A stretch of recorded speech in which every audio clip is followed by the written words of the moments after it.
दोस्तों, आज हम जानेंगे ऐसे बंदे के बारे में जिसका नाम है रॉजर डब्ल्यू बेब्सन, अर्थशास्त्री जो गुरुत्वाकर्षण से नफरत करता, एक सफल व्यवसायी जो स्टॉक मार्केट क्रैश की भविष्यवाणी करता है, एक कॉलेज की स्थापना करता है और फिर अपनी सारी संपत्ति दुनिया के सबसे बड़े दुश्मन गुरुत्वाकर्षण को हराने में लगा देता है।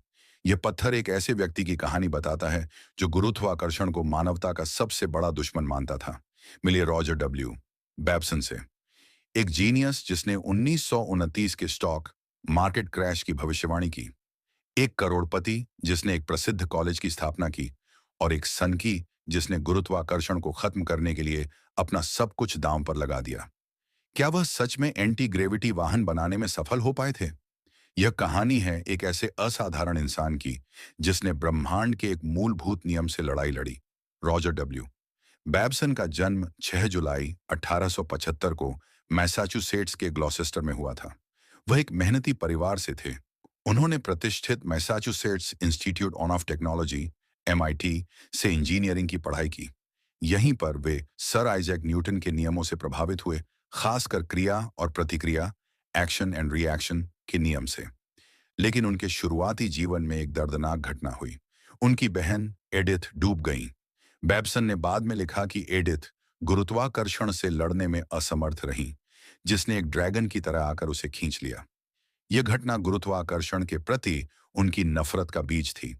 बेब्सन ने न्यूटन के नियमों को स्टॉक मार्केट पर 1929 में उन्होंने एक बड़ी गिरावट की भविष्यवाणी की। वॉल स्ट्रीट अपने ही वजन से गिर जाएगा, और उनकी भविष्यवाणी सच हुई। प्रसिद्ध स्टॉक मार्केट क्रैश हो गया। इस भविष्यवाणी ने उन्हें रातों रात एक आर्थिक भविष्यवक्ता के रूप में प्रसिद्ध कर दिया। अपनी कमाई से उन्होंने 1919 में बेब्सन इंस्टीट्यूट की स्थापना की, जो आज दुनिया के शीर्ष उद्यमिता एंटरप्रेन्योरशिप स्कूलों में से एक बेब्सन कॉलेज है। बेब्सन का गुरुत्वाकर्षण के प्रति जुनून और बढ़ गया जब 1947 में एक और डूबने की घटना में उनके पोते की मृत्यु हो गई। उन्होंने गुरुत्वाकर्षण को हमारा शत्रु नंबर 1, ग्रेविटी और एनिमी नंबर 1 घोषित किया। उनका मानना था कि गुरुत्वाकर्षण ही सभी दुखों का मूल कारण है, चाहे वह दुर्घटनाएं हों या बुढ़ापा। 1948 में उन्होंने अपनी संपत्ति का एक बड़ा हिस्सा लगाकर ग्रेविटी रिसर्च फाउंडेशन (GRF) की स्थापना की। उनका लक्ष्य स्पष्ट था, एक ऐसा आंशिक गुरुत्वाकर्षण इंसुलेटर खोजना जो हवाई जहाजों का वजन कम कर सके, दुर्घटनाएं रोक सके और एंटी ग्रेविटी वाहन बनाने में मदद करे। क्या वह सफल हुए? क्या रॉजर डब्ल्यू बेब्सन ने सच में उड़ने वाला वाहन बना लिया था? दुखद सच्चाई यह है कि नहीं।